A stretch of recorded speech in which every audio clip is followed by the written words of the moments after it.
বাবা জেনে রেখে দেন, কিতাবের মধ্যে দেখতে পাওয়া যায় মাল্লাহুল মাওলা ফালাহুল কুল। বান্দা যখন আল্লাহর হয়ে যায়, কুল মাখলুকাত তার গোলাম হয়ে যায়। মান কানা লিল্লাহি কানা আল্লাহু লাহু, যে বান্দা আল্লাহর হয়ে যায় স্বয়ং আল্লাহ তার হয়ে যান। সেই আল্লাহর মাহবুব বান্দাদের নিয়ে, আল্লাহওয়ালা মানুষদের নিয়ে যদি আলোচনা করা হয়, কোরআন হাদিসের আলোচনা যে মাহফিলে হয়, ইন্দা যিকরি সুলাহায়ে তানজিলুর রহমান, যেখানে আল্লাহর মাহবুব বান্দাদের কথা হয়, সালেহ বান্দাদের কথা হয়, সেই জায়গাতে আমার আল্লাহ তাআলার রহমত নাজিল হয়। সেই রহমতি মাহফিলে বসেছে।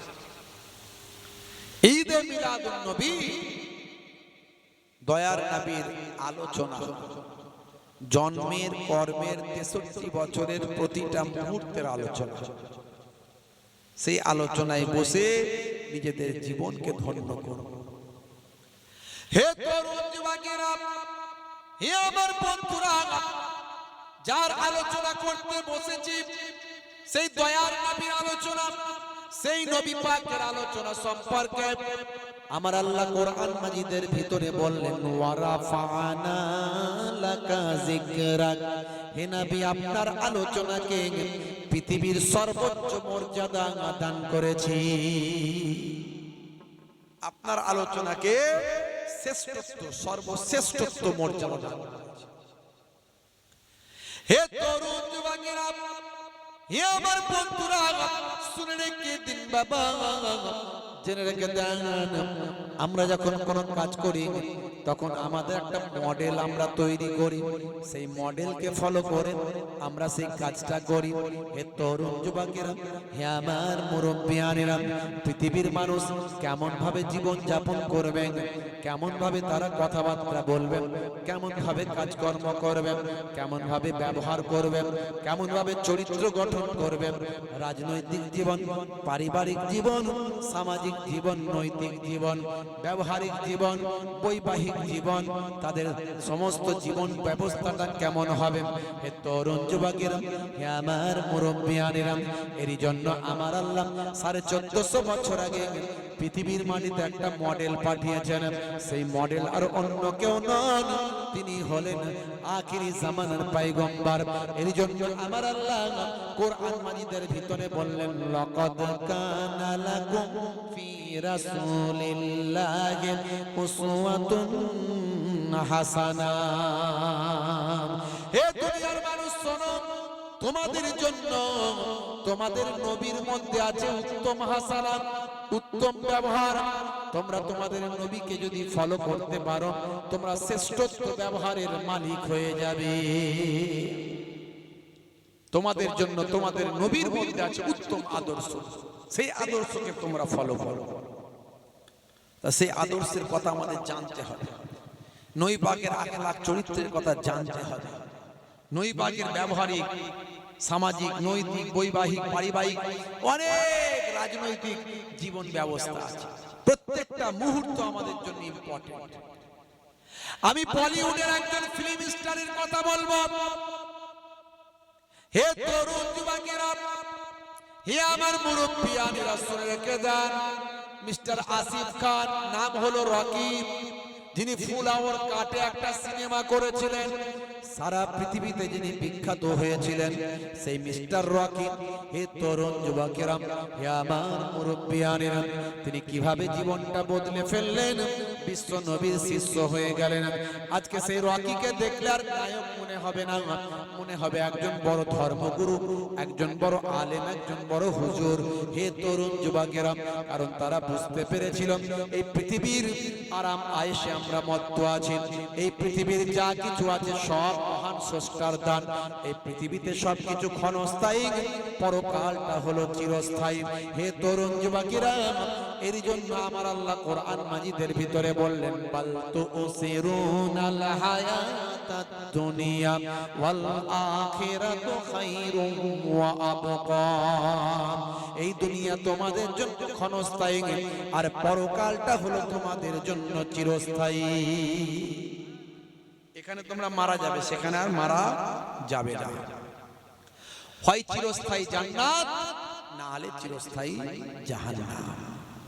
জি হ্যাঁ বন্ধুরা, আমার তরুণ যুবকেরা, হে আমার মুরব্বিয়ানেরা, হে যুবকেরা, শুনে রেখে দিন বাবা, জেনে রেখে দেন, আপনি কেন সচ্চা মুসলমান হবেন? আপনাকে সচ্চা মুসলমান হতে হবে, আপনাকে প্রকৃত মুসলমান হতে হবে। আপনি বলবেন আমি কি তাহলে সচ্চা মুসলমান নয়? মনে রাখবেন বাবা, সচ্চা মুসলমান হতে গেলে আপনাকে আল্লাহর নির্দেশনা মানতে হবে। কেমন নির্দেশনা মানবেন? সচ্চা মুসলমান কাকে বলে আমি আপনাদের মাঝখানে একটু তুলে ধরব। হে তরুণ যুবকেরা, মিলাদুন নবীতেও যান, ঈদের দিনে ফাঁস কাতারে দাঁড়ায়, মা বলেছে 1 মাস রোজা রেখেছি ভাই, সে মহিলা চা খায়, হুজুর দেখলে মুসাফা করে দেয়, মিলাদুন নবীতে চাঁদা দেয়, শুক্রবারে জুম্মার দিনে ফাঁস কাতারে গিয়ে প্রথম নামাজটা পড়ে নেয়, মুয়াজ্জিনের সঙ্গে দেখা করে নেয়, আবার মসজিদের বক্সে টাকা গলায়, আবার যখন 1 মাস রোজা রেখেছে অসুবিধা নাই, মা বলেছে তাই ঈদের দিনে ফাঁস কাতারে দাঁড়ায়, সাদা কুর্তা পাজামা পরে সেন্ট লাগিয়ে আতর লাগিয়ে সুরমা লাগিয়ে মসজিদে যায়। হে তরুণ যুবকেরা, ঈদের দিনে সে মহিলা চাকে মায়ের পায়ে কদম বসি করে, আর মা চাই গিয়ে ভাই আমার রোডের ধারে থেকে গিয়ে বন্ধুরা সব বসে যায়, হ্যালো হ্যালো হ্যালো, যারা আসে না তারা সব এলো, এক কাছে জড়ো হলো, কিরে ভাই লালটু পল্টু ঝন্টু মন্টু, বলে অসুবিধা না, 1 মাস রোজা রেখেছি সমস্যা নাই, কিন্তু আজকে 1 মাস রোজার পরে ঈদের দিনে সে মহিলা চা খেয়ে পেটটা বড় গোলায়, 1 মাস আগে লাল পানি পড়েছে, আজ কি একটু হবে না ভাই? 1 মাস আগে লাল পানি খেয়েছে, 1 মাস রোজা রেখেছে, লাল পানি খাওয়া হয়নি, আজকে একটু হবে না ভাই? বলো অসুবিধা নাই। হেরো ভাঙা বাজারে গেল, এদিকে সরবেরিয়া মার্কেটে গেল, ওদিকে মালঞ্চর দোকানে গেল, সোফের সামনে হাতটা গলিয়ে দিয়ে মুখটা বেঁধে দিয়ে কেউ না চিনতে পারে পালসার গাড়ি নিয়ে ক্যালিবারে ক্যালি দিয়ে 3-4 বন্ধু মিলে রেল লাইনের ধারে, পুকুরের পারে, নদীর ধারে, বাঁশ বাগানের ঝাড়ে 3-4 ফাইল 2-3 বন্ধু মিলে চালিয়ে যায়, মুরগির কষা চানাচুর ভাজা দিয়ে খায়। খাবার সময় বলে জানিস না হুজুররা বলে কিছু খেলে বিসমিল্লাহ বলতে হয়। খাচ্ছে মদ, বলছে বিসমিল্লাহ বলে খা। আছে না নাই? সাচ্চা মুসলমান হলো না।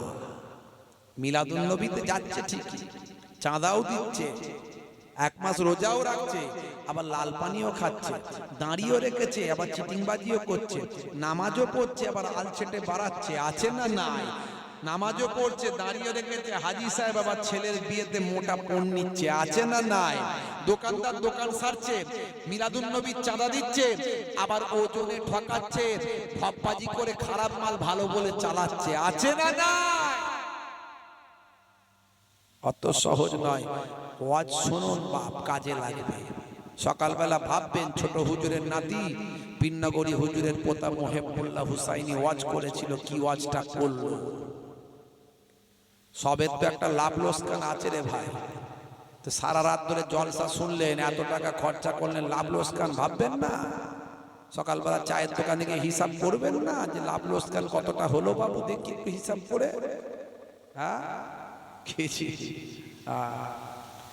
হে তরুণ যুবকেরা, হে আমার বন্ধুরা, শুনে রেখে দিন বাবা, জেনে রেখে দেন, আমার আল্লাহ বলছেন বান্দারে, ইয়া আইয়ুহাল্লাযীনা আমানুত্তাকুল্লাহা হাক্কা তুকাতিহি ওয়া লা তামুতুন্না ইল্লা ওয়া আনতুম মুসলিমুন। বলুন না সুবহানাল্লাহ। হে বিশ্বাসী বান্দারা, যারা আল্লাহকে বিশ্বাস করো, নবীকে নবী বলে মানো, যারা ঈমানটা এনেছো, হে বিশ্বাসী বান্দারা, তোমরা আমি আল্লাহকে ভয় করো। ভয়টা করার মতো ভয় করো, একটা ভয় করা আর একটা ভয় করার মতো ভয় করা। ভয় করার মতো ভয় করা মানে তার মধ্যে ভয়ও থাকবে, ভালোবাসা থাকবে, আদর্শ থাকবে, দায়িত্ববোধ থাকবে। এটা হলো ভয় করার মতো ভয় করা। আর একটা হলো ভয় করা দেখলেই পালিয়ে যায়, ওটা হলো ভয় করা। ও ভয়ে কোনো লাভ নাই। আল্লাহ বলছেন বান্দারে শুধু ভয় নয়, ভয় করার মতো ভয় করো। ওয়ালা তামুতুন্না ইল্লা ওয়া আনতুম মুসলিমুন। আর ততক্ষণ পর্যন্ত মরো না যতক্ষণ না সচ্চা মুসলমান না হয়ে যায়। আল্লাহ বললেন সাচ্চা মুসলমান হয়ে মরতে, আর আমরাও তো মুসলমান। তাহলে এই মুসলমান আর আল্লাহ ওয়ালা মুসলমান এক না। আল্লাহ যে মুসলমানের কথা বলেছে সেই মুসলমান হতে গেলে আল্লাহ সূত্র দিয়েছে, ভয় করার মতো ভয় করলে তবেই তুমি সাচ্চা মুসলমান। এখন বলুন তো, ভয় করার মতো আল্লাহকে যদি ভয় করি তাহলে সুদের কারবার করতে পারবে মুসলমান? ভয় করার মতো ভয় যদি আল্লাহকে করে বেনামাজি হতে পারবে মুসলমান? ভয় করার মতো আল্লাহকে যদি ভয় করে ওজন ঠকাতে পারবে মুসলমান? ভয় করার মতো ভয় যদি করে ছোটদের কষ্ট দিতে পারবে মুসলমান? ভয় করার মতো ভয় যদি করে বড়দের অশ্রদ্ধা করতে পারবে মুসলমান? ভয় করার মতো ভয় যদি করে পিতামাতাকে অসম্মান করতে পারবে মুসলমান? একবার বলুন। আল্লাহ বলছেন ভয় করার মতো ভয় কর, তবেই তুই সাচ্চা মুসলমান হবি। এখন বুকে হাত দিয়ে চিন্তা করুন তো, সত্যি কি আল্লাহকে ভয় করার মতো করতে পেরেছি? পারিনি, তাহলে সাচ্চা মুসলমান হয়নি। সাচ্চা মুসলমান হয়ে মরুন, ততক্ষণ পর্যন্ত মরবেন। হে তরুণ যুবকেরা, হে আমার মুরব্বিয়ানেরা, শুনে রেখে দিন বাবা, জেনে রেখে দেন আপনি সাচ্চা মুসলমান কি করে হবেন। আপনার বিশ্বাস, ভালোবাসা, ভক্তি যদি প্রকৃত জেগে যায় তবেই তো আপনি সাচ্চা মুসলমান হতে পারবেন। আপনার যদি বিশ্বাস তৈরি হয়, আল্লাহ আছেন যদি বিশ্বাস আপনার হয়, নবী ছিলেন যদি বিশ্বাস আপনার হয়, আখিরি জামানার পয়গম্বরকে যদি বিশ্বাস হয়, কোরআন সত্য বলে যদি বিশ্বাস হয়, তবেই তো আপনি সাচ্চা মুসলমান হতে পারবেন। যদি আপনার বিশ্বাস হয় মরলে হয় জান্নাত না হলে জাহান্নাম, তবেই তো সাচ্চা মুসলমান হতে পারবেন। হ্যাঁ, যদি আপনার বিশ্বাস হয় এই পৃথিবী তো ক্ষণস্থায়ী, পরকাল তো চিরস্থায়ী, তবেই তো সাচ্চা মুসলমান হতে পারবেন। হে তরুণ যুবকেরা, হলিউডের একজন বিখ্যাত সিনেমা অ্যাক্টর, নায়ক, তার নাম হলো মিস্টার ডিউ ডেভিস। হে তরুণ যুবকেরা, হে আমার মুরব্বিয়ানেরা, মিস্টার ডিউ ডেভিস হলেন হলিউডের একজন বিখ্যাত প্রখ্যাত অ্যাক্টর। ছোট্টবেলা থেকে তিনি অভিনয় করেন। তিনি একজন বাবা সিনেমা অ্যাক্টর, শিশু শিল্পী ছিলেন ছোট্টবেলায়, শিশু অ্যাক্টর, চাইল্ড অ্যাক্টর। তারপরে তিনি আস্তে আস্তে বড় হলেন, তিনি প্রকৃত পরিপূর্ণ অ্যাক্টরে পরিণত হলেন, পৃথিবী বিখ্যাত একজন ফিল্ম স্টারে পরিণত হলেন। তার পিতা হলেন একজন অ্যাক্টর, মা হলেন মিউজিশিয়ান। হে তরুণ যুবকেরা, সেই ঘরানা থেকে তিনি বড় হয়েছেন বাবা, কিন্তু তার পরিবার হলো নাস্তিক। তিনি একজন নাস্তিক। নাস্তিক মানে যারা কোনো স্রষ্টা মানে না, যারা কোনো সৃষ্টিকর্তা মানে না, যারা বলে সব কিছু ন্যাচারাল হয়ে গিয়েছে। হে তরুণ যুবকেরা, হে আমার মুরব্বিয়ানেরা, এই নাস্তিকতার সংখ্যাও পৃথিবীতে কিন্তু কম নাই বাবা। বন্ধুরা আমার, কিন্তু তিনি নাস্তিক হলেও তিনি মানুষ হিসাবে গুডম্যান। তার অনেক বন্ধু ছিল ইহুদি, অনেক বন্ধু ছিল খ্রিস্টান, অনেক বন্ধু ছিল মুসলিম। অনেকেই তাকে বলতো, দেখ ভাই ফ্রেন্ড, আমার বন্ধু, তোমার একজন স্রষ্টাকে কিন্তু মেনে চলা উচিত। কথা বুঝতে পারছেন? হলিউডের ফিল্ম স্টার ডিউ ডেভিস, তিনি নাস্তিক। তাকে তার বন্ধুরা মাঝে মাঝেই বলতো, তোমার একজন স্রষ্টাকে কিন্তু মেনে চলা উচিত। মানে নাস্তিক না হয়ে আস্তিক হওয়া উচিত, আস্তিক হওয়া উচিত। ম্যান হিসাবে গুড, তিনি একজন ভালো মানুষ। তিনি বললেন তার বন্ধুদের কথা শুনে, তো তোরা যখন বলছিস তাহলে সঠিক কোন স্রষ্টা আছেন কিনা আমাকে যাচাই বাছাই করতে হবে। তোদের কাছে কি তথ্য আছে, কি প্রমাণ আছে? বিভিন্ন ধর্মীয় ব্যক্তিরা তাদের ধর্মীয় পুস্তক দিয়ে বললেন এটাই হলো মহান স্রষ্টার পুস্তক। মুসলমানদের বন্ধুগুলো বলল, এই কোরআন মাজিদ নাও ভাই, ভালো করে পড়ে দেখো, স্রষ্টার পরিচয় পাবে। তিনি বললেন তাহলে ঠিক আছে, দেখি আমি বইগুলো পড়ব। আমি আমার তিনটে সূত্র যে বইয়ের মধ্যে মিলবেন, যে পুস্তকের মধ্যে আমার তিনটে শর্ত মিলবে, আমি সেই পুস্তকটিকে সত্য বলে মনে করব। আর সেই পুস্তকে যা লিপিবদ্ধ আছে, যে স্রষ্টাকে সত্য বলা হয়েছে, তাকে আমি সত্য বলে মেনে নেব। হে তরুণ যুবকেরা, হে আমার মুরব্বিয়ানেরা, আমার আপনার মতো তিনি সাধারণ মানুষ ছিলেন না। তিনি পৃথিবীর বিখ্যাত একজন অ্যাক্টর ছিলেন, হলিউডের পৃথিবী বিখ্যাত অ্যাক্টর তিনি। তার নাম হলো মিস্টার ডিউ ডেভিস। তার জীবনী পড়ে দেখবেন, আপনি পাবেন। হে তরুণ যুবকেরা, মিস্টার ডিউ ডেভিস তিনি কয়েকটা ধর্মগ্রন্থ নিয়ে, বিভিন্ন ধর্মগ্রন্থ নিয়ে তিনি বাড়িতে গেলেন। 6 মাসের জন্য অভিনয় জগৎ থেকে তিনি সরে গেলেন। তিনি 6 মাসের জন্য অ্যাক্টিং জগৎ থেকে তিনি সরে এলেন। 6 মাসের জন্য সেখান থেকে ডিটাচ হলেন।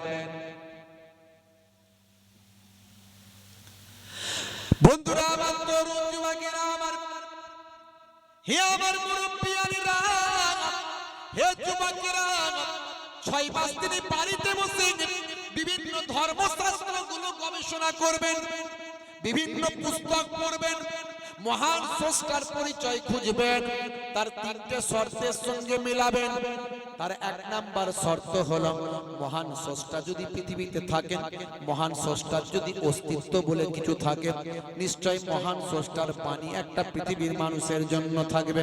আর সেই বাণীটা সংরক্ষিত অবস্থায় থাকবে।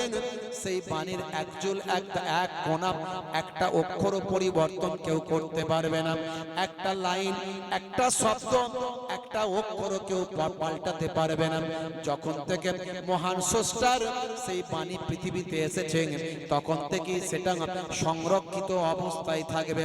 এটা হলো আমার 1 নাম্বার শর্ত। এই শর্ত যদি আমার মিলে যায়, 2 নাম্বার শর্ত আমি মেলাবো। সেই শর্তটা কি? সেই শর্ত হলো, সেই পুস্তকের মধ্যে কোনো বৈপরীত্য, বিরুদ্ধাচারণ বক্তব্য থাকবে না। হে তরুণ যুবকেরা, ডিবেটমূলক বক্তব্য থাকবে না।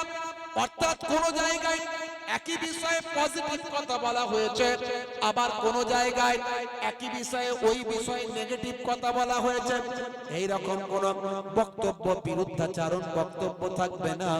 এটা হলো আমার 2 নাম্বার শর্ত। ওই পুস্তকে যদি আমার 2টো শর্ত মিলে যায়, তাহলে 3 নাম্বার শর্ত আমি খোঁজার চেষ্টা করব।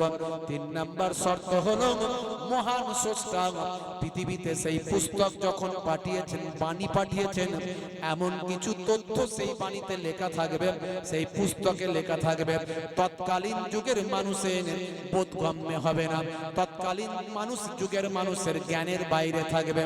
কারণ মহান স্রষ্টার বাণী পৃথিবীর কোন মানুষের কথার সঙ্গে তখন মিলবে না। এমন কিছু কথা সেই পুস্তকে লেখা থাকবে, তৎকালীন যুগের মানুষের জ্ঞানের বাইরে থাকবে। এটা হলো 3 নাম্বার। যদি মানুষের জ্ঞানের মধ্যে, নলেজের মধ্যে থাকে, তাহলে হতে পারে মানুষেরই লেখা। কথা ঠিক না ভুল বলে? হতেও তো পারে মানুষেরই লেখা। তাই মানুষের জ্ঞানের বাইরে, ভালো করে বুঝবেন কথা বাপ, এসব তথ্য সব জায়গায় পাবেন না। আমি আপনাদের দিয়ে যাচ্ছি, একটু মনে করে শুনুন, একটু বোঝার চেষ্টা করুন। হে তরুণ যুবকেরা, হে আমার বন্ধুরা, শুনে রেখে দিন বাবা, জেনে রেখে দেন।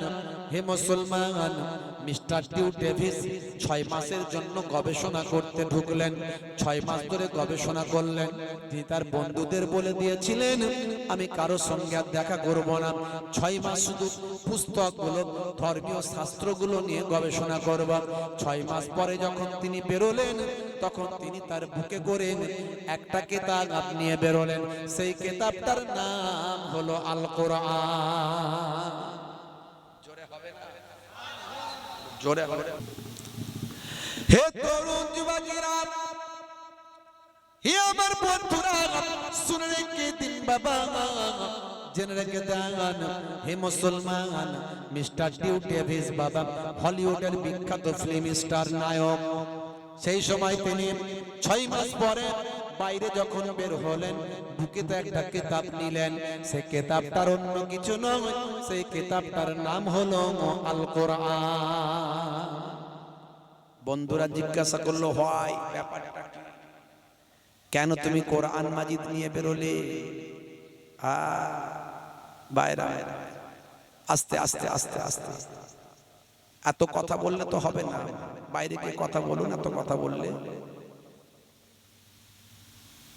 ভাইরা আমার, তরুণ যুবকেরা, মিস্টার ডিউ ডেভিস পৃথিবী বিখ্যাত ফিল্ম স্টার, তিনি কোরআন মাজিদটা নিয়ে বেরোচ্ছেন। তিনি একজন এডুকেটেড পারসন, একজন উচ্চ শিক্ষিত ব্যক্তি এবং হাই সোসাইটি বিলং করেন। কত নাম আমি বলেছি, ক্যাসিয়াস কেলে থেকে টাইসা, গ্যারি মিলার থেকে জেনিফার, মাইকেল জ্যাকসন, ইলিমা দিমাত্রিয়াঙ্ক, mister Dew Davis, mister Brain, কত নাম আমি বলেছি।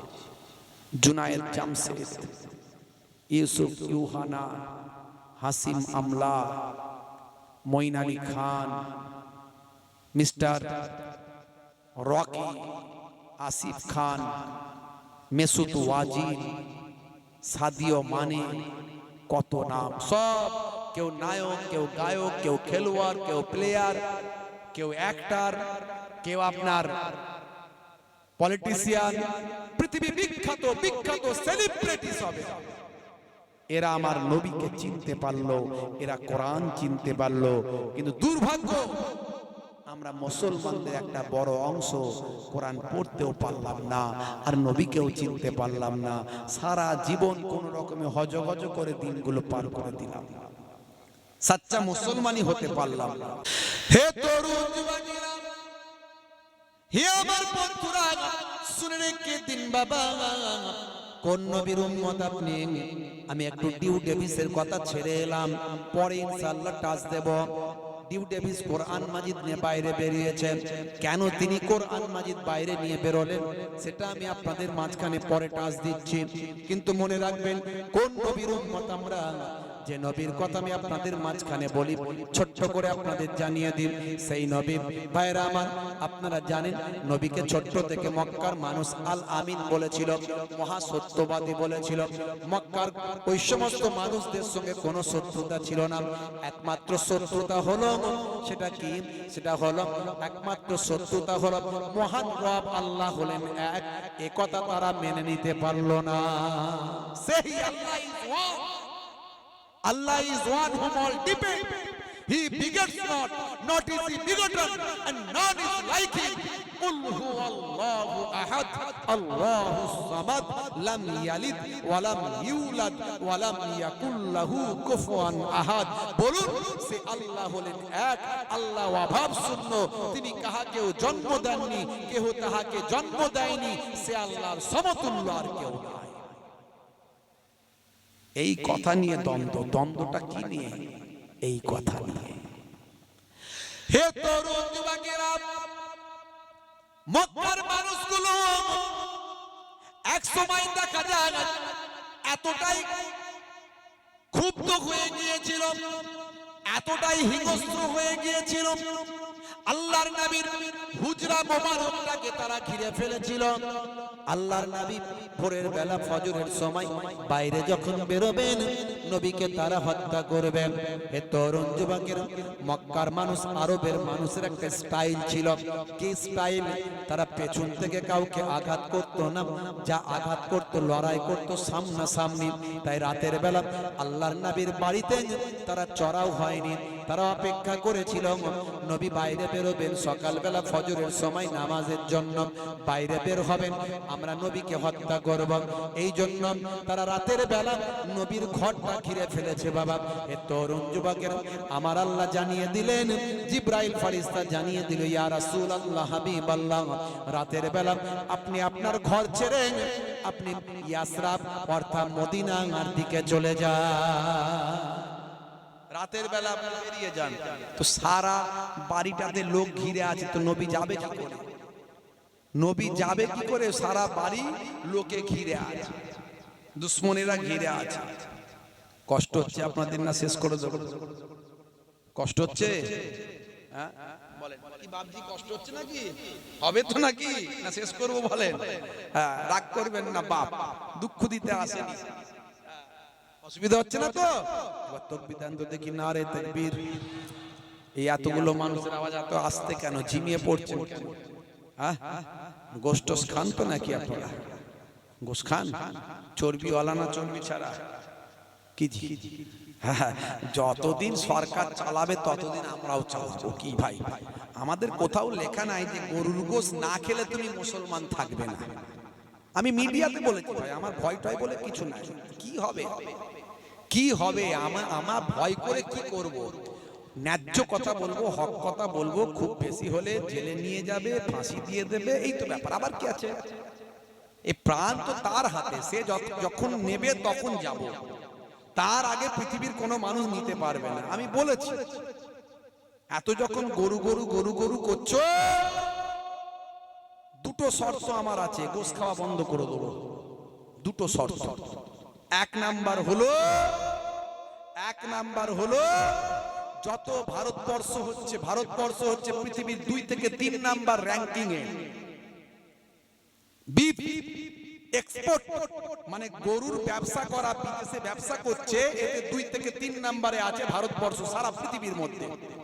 তো এই যে ভারতবর্ষের বড় বড় 6-7টা কোম্পানি আছে, কোনটা আল কাবির, কোনটা আল নূর, এই কোম্পানিগুলো শুনতে মনে হচ্ছে মুসলমানদের কোম্পানি, কিন্তু এই কোম্পানিগুলোর মালিক সব অমুসলিম, সব বড় বড় নেতা, সব পার্টিকে টাকা দেয়, লক্ষ লক্ষ কোটি কোটি টাকা দেয় পার্টিকে।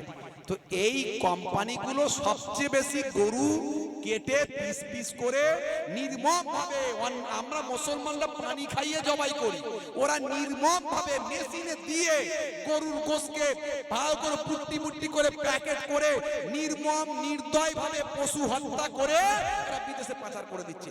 আগে এই কোম্পানিগুলোকে ব্যান্ড করো, এটা হলো 1 নাম্বার শর্ত। আর 2 নাম্বার, মুসলমানরা গোশত খাওয়া ছেড়ে দেবে, গরুকে জাতীয় পশু বানিয়ে দাও, স্বীকার করো, পশু হিসাবে ডিক্লেয়ার করো। ভারতবর্ষের কেন্দ্র সরকার পশুকে, গরুকে ডিক্লেয়ার করে দাও যে জাতীয় পশু। মুসলমানরা আমরা সম্মান করব গরুকে, গরু খাওয়া তো বন্ধ করে দেবো, কোনো অসুবিধা নাই। কোথাও আমাদের ধর্মে লেখা নাই যে গরু না খেলে তুমি মুসলমান হবে না। সুযোগ সুবিধা আছে, চলছে মার্কেটে, আমরা খাচ্ছি। তার বেলায় তো করছো না। তুমি মহারাজ সাধু হলে আজ, আমি আজ চোর বটে। তোমার বেলায় সাধু আর আমি চোর। হ্যাঁ হ্যাঁ, বাড়ি লাইন পেয়েছো। আর মানুষ মূর্খ নয়, এখন অনেক বুঝতে শিখেছে বাপ। হ্যাঁ, তো যতদিন চলবে আমরা খাবো, অসুবিধা কিছু নাই। তো গোশ খাবেন, জোশ দেখাবেন, মাঝখানে হোঁশটা ঠিক রাখবেন। হোঁশ রেখে জোশ, শুধু জোশ হোঁশ নাই, তাহলে বিপদ। হ্যাঁ, তাহলে বিপদ। জোরে সোরে তাকবীর দেন তো দেখি, নারে তাকবীর। হে তরুণ যুবকেরা, আল্লাহর নবী রাতের অন্ধকারে যখন বেরিয়ে যাবেন, আরবের মানুষেরা সেই সময় মাইট ইজ রাইট, জোজ্জার মল্লুকদার, অন্যায় অত্যাচার অবিচার পাপাচার, মেরে নেওয়া কেড়ে নেওয়া, লুট ছিনতাই জেনা ব্যভিচার, এমন কোন অন্যায় আরবে ছিল না। এর জন্য সেই সময় ঐতিহাসিকরা ওই সময়টাকে বলেছে আইয়ামে জাহেলিয়াত, অর্থাৎ মূর্খতার যুগ, অন্ধকারাচ্ছন্ন যুগ, কুসংস্কারাচ্ছন্ন যুগ, মূর্খতার যুগ বলা হয়েছে। হে তরুণ যুবকেরা, এই সময়তে আল্লাহর নবীকে ছোট্ট বয়স থেকে সবাই মহা সত্যবাদী আল আমিন বলতো, আল্লাহর নবীকে সবাই বিশ্বাস করত। সেই সময় কারো সম্পদ থাকলে তার লুট হয়ে যাবার ভয় ছিল। এর জন্য অনেকেই আল্লাহর নবীর কাছে তাদের গচ্ছিত অর্থ সম্পদ রেখে দিয়েছিল, সোনা দানা অলংকার আল্লাহর নবীর কাছে রেখেছিলেন। আল্লাহর নবী ছিলেন সেই জামানার সবচেয়ে বড় আমানতদারি। আল্লাহর নবী জানিয়ে দিয়েছেন মুনাফিকের চিহ্ন হলো 3টি। মুনাফিক যার কথার সঙ্গে কাজের মিল নাই, একে কি বলে? মুনাফিক। একে কি বলে? ইসলামের ভাষায় কি বলে? মুনাফিক। একটু বুকে হাত দিয়ে ভাববেন যে আমরা ওই দলে আছি নাকি। হ্যাঁ, মুনাফিকের চিহ্ন হলো তিনটি। আল্লাহর নবী সোনার জবানে জানিয়ে দেন, আয়াতুল মুনাফিকি সালাসাতুন, মুনাফিকের চিহ্ন হলো তিনটি। কি কি? ইজা হাদাসা কাযাবা, যখন কথা বলবে মিথ্যা কথা বলবে। আমরা তো মিথ্যা কথা বলি না, কি বলি না? কি বলি না? আর না বললে আমরা মুনাফিক নই, আর বললে মুনাফিক। বলি না। এখানকার লোক সব মিথ্যা কথা কেউ বলে না। বলে কেউ? হ্যাঁ, যেটা বলেন না, রাগ করছেন নাকি? হ্যাঁ, কেউ বলে না এখানে, সব সত্যবাদী, হয়তো নাকি? আছে গোলতলায়, বলছে আমি শিয়ালদায়। আছে সরবেরিয়ায়, বলছে আমি হাওড়ায়। আছে না? নাই। ফোনের যুগে বেশি মিথ্যা কথা, ঠিক না বল? মুসলমানের ছেলে, ওরে বাপ রে বাপ, বলছে 1 2 3 4 টাকার জন্য হব চোর, 5 6 7 8 টাকা পেলে সবাই সাইড, 9 10 টাকায় ব্রেন মাটি, টাকা টাকা মাটি, ভাই দেখা দে, 9 মাস টাকা দে। বলছে কি নাম? বলছে ডায়মন্ড। ওরে বাপ রে বাপ, মুসলমানের ছেলে নাম রেখেছে ডায়মন্ড। হাতে ধরেছে স্মার্টফোন, কানে লাগিয়েছে হেডফোন, গান শুনছে পাগল মন। ফারিস্তা বলবে শোন, কবরে গেলে বুঝবি তখন। হ্যাঁ, মাথার চারিদিকটা চেঁচে করেছে ফাঁকা, ওপরটা করেছে ঢাকা। এদিকের চুল ওদিকে নিয়ে এসে করেছে খোপা। বলছে কি রে ভাই? বলছে শাহরুখ খানের নিউ স্টাইলটা। মুসলমানের ছেলে নায়ক আর গায়কের ভক্ত। আজকালকার পোলা দেখো সঠিক পথে চলে না, পিতামাতা গুরুজনের কথা তারা শোনে না।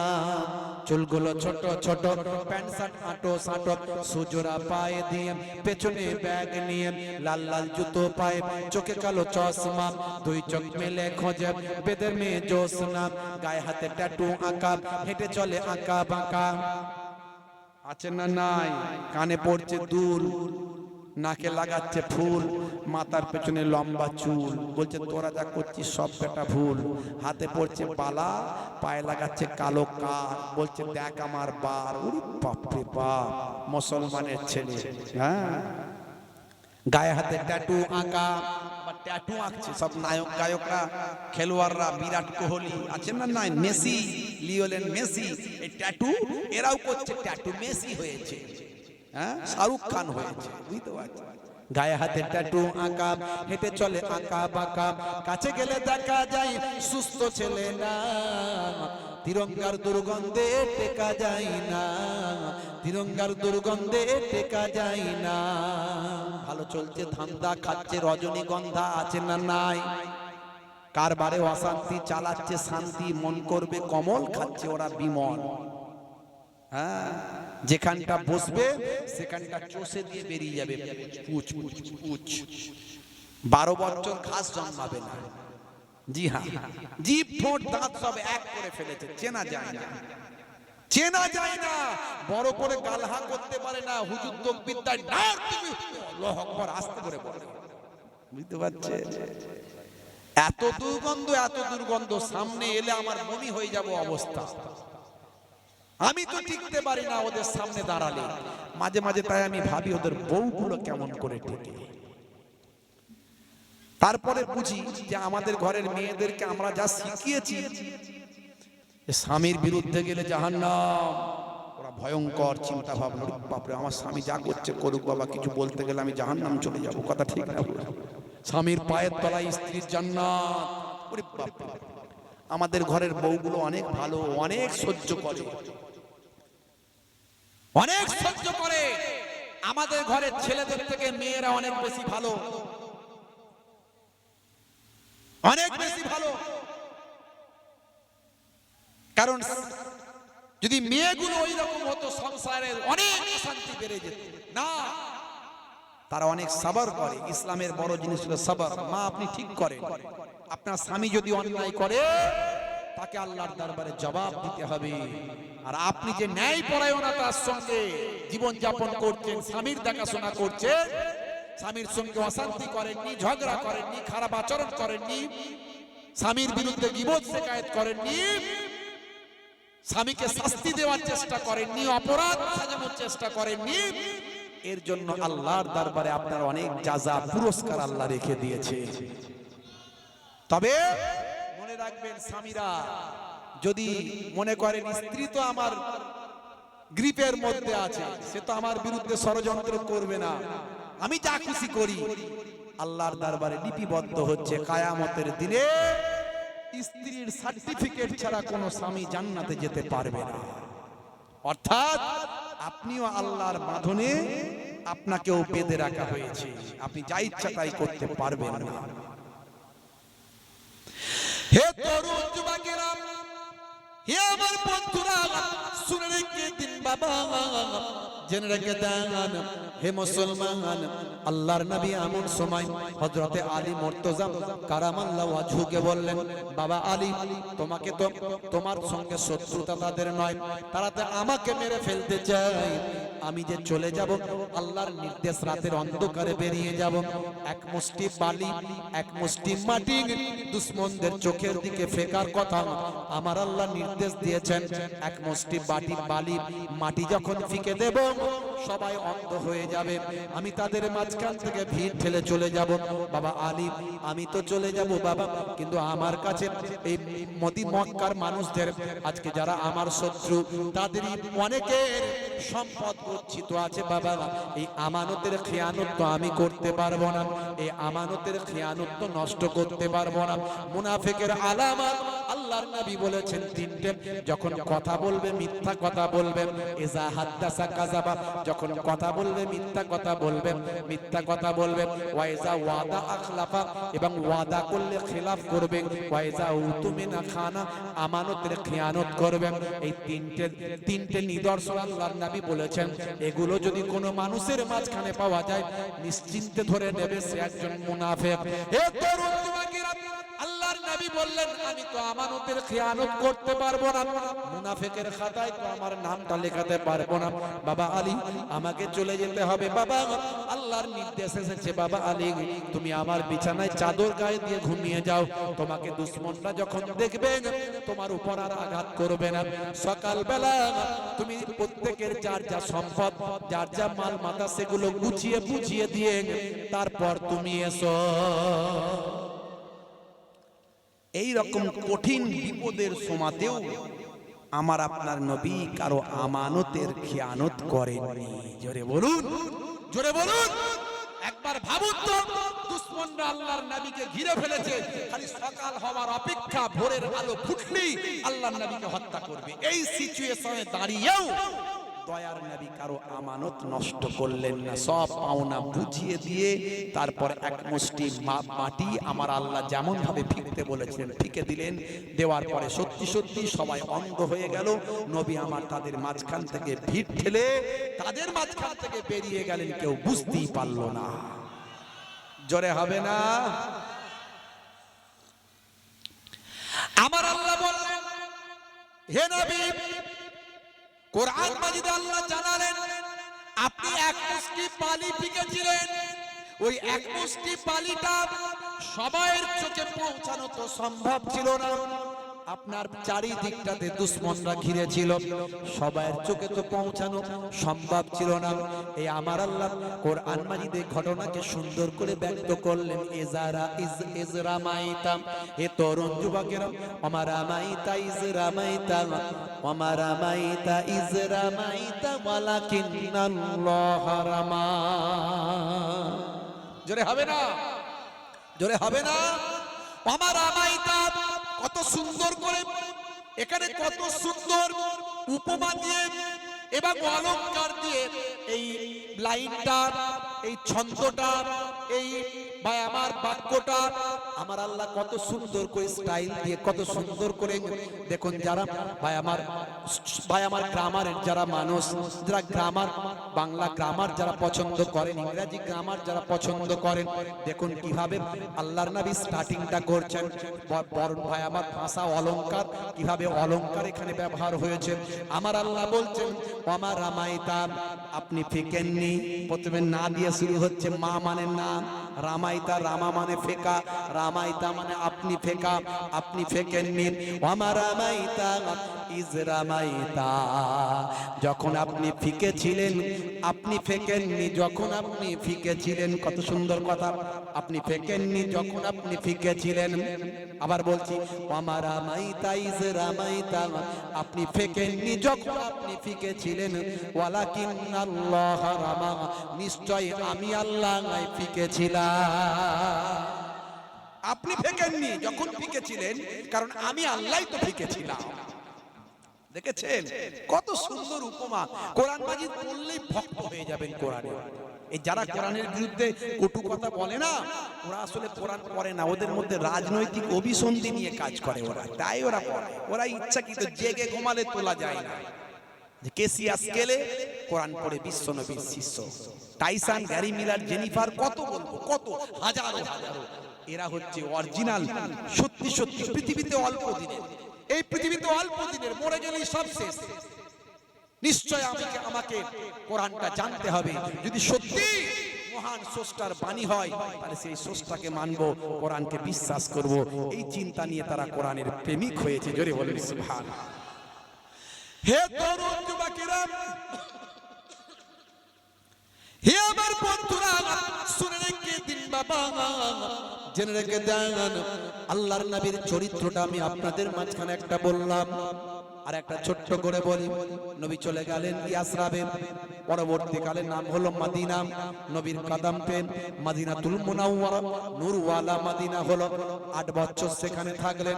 হে তরুণ যুবকেরা, 8 বছর পর মদিনায় আল্লাহর নবীর অনেক শিষ্য হয়ে গেল, হাজার হাজার শিষ্য হয়ে গেল। আমার আল্লাহ নির্দেশ দিলেন, যান যান হে আমার হাবিব, আপনি আপনার ভক্তদের নিয়ে এবার আপনি মক্কা, আপনার মাতৃভূমি জয় করেন। যেদিন আপনি মক্কা ছেড়ে আসছিলেন, সেদিন কাবা ঘরের সামনে দাঁড়িয়ে কেঁদেছিলেন আর বলেছিলেন, হে কাবা, তোমাকে ছেড়ে আমি চলে যাচ্ছি। তোমার কাছে আমার থাকার বড্ড ইচ্ছা ছিল, কিন্তু তোমার দেশের মানুষেরা আমি রাসূলকে, নবীকে থাকতে দিল না। হে কাবা, তুমি সাক্ষী থেকো, সেদিন আপনি কেঁদেছিলেন, আমি আল্লাহ আপনাকে বলেছিলাম, আয় আমার হাবিব, আয় আমার বন্ধু, কাঁদবেন না। আমি আপনাকে কথা দিচ্ছি, আপনার মাতৃভূমি আবার আপনাকে ফিরিয়ে দেব। জান জান হে আমার হাবিব, সেই দিনটা চলে এসেছে। জান 10,000 ফলোয়ার্স, শিষ্য, শিষ্য তো নয়। রাতের বেলা আল্লাহর দরবারে তারা কেঁদে কেঁদে বেহুশ হয়ে যায়, নিজেকে তুচ্ছ করে দেয়। রাতের বেলা ইবাদত নামাজে এমন ভাবে তারা কাঁদেন যেন পৃথিবীর সবচেয়ে নিকৃষ্ট মানুষ তারা। আর দিনের বেলা যখন দুশ্মনদের সামনে তাদেরকে প্রয়োজনে নামতে হয়, তবে মনে রাখবেন, ইসলামে কোন যুদ্ধ আগে বেড়ে করার অনুমতি নাই। যুদ্ধ হচ্ছে লাস্ট স্টেজ। যদি তোমার সঙ্গে কেউ খারাপ আচরণ করো, তুমি তাকে বোঝাও, যুক্তি দাও, বুঝিয়ে বলো, হাত তুলবে না, হাত তুলবে না। তবে হ্যাঁ, সে যদি হাত তোলে তবে তুমি প্রতিরোধ করো, করতে গিয়ে যুদ্ধ হবে। আর যদি তোমার তাকওয়া থাকে আল্লাহর উপর, ঈমানি শক্তি যদি ঠিক থাকে, বিশ্বাস যদি থাকে, আল্লাহর জন্য লড়ছো, কালেমার জন্য লড়ছো, ইসলামের জন্য লড়ছো, নবীর জন্য লড়ছো, মাদ্রাসা মসজিদ রক্ষার জন্য লড়ছো, যদি তোমার নিয়ত ঠিক থাকে, আল্লাহর উপর ভরসা থাকে, মুখে থাকবে তাকবীরের ধ্বনি, এই যুদ্ধে তোমার জয় হবে ইনশাআল্লাহ, নিশ্চয় হবে। কিন্তু দুর্ভাগ্য, আমাদের ঈমানকে আমরা ঠিক রাখতে পারি না। সারা বিশ্বে মুসলমান মার খাচ্ছে, কথা ঠিক না ভুল? তার কারণ কি? তার কারণ আমাদের ঈমানের দুর্বলতা এসে গেছে। আর আমরা আর হে তরুণ যুবকেরা,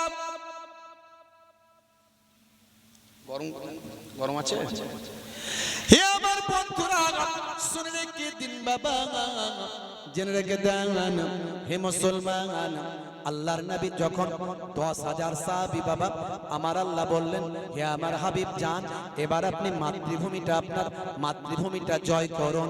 বন্ধুরা আমার, আল্লাহর নবী খবর পাঠিয়ে দিলেন মক্কায়, হে মক্কার মানুষেরা, তোমরা যদি আমার সঙ্গে লড়াই করো তবেই তো লড়াই হবে, যদি আমার সঙ্গে লড়াই না করো তোমাদের সঙ্গে আমার কোনো শত্রুতা নাই, তবে মনে রেখো তোমরা যদি আমার বিরুদ্ধে তলোয়ার ওঠাও তবে আমি তোমাদেরকে প্রতিরোধ করব, না হলে আমি আমার মাতৃভূমি জয় করতে যাচ্ছি, তোমরা আমার সামনে কেউ আসবে না। এই খবর পেয়ে মক্কার মানুষেরা ভয়ে পালাতে শুরু করলো। ভাই প্যান্টটাকে আমাকে হে তরুণ যুবকেরা, হে আমার বন্ধুরা, হে আমার মুরব্বিয়ানেরা, শুনে রেখে দিন বাবা।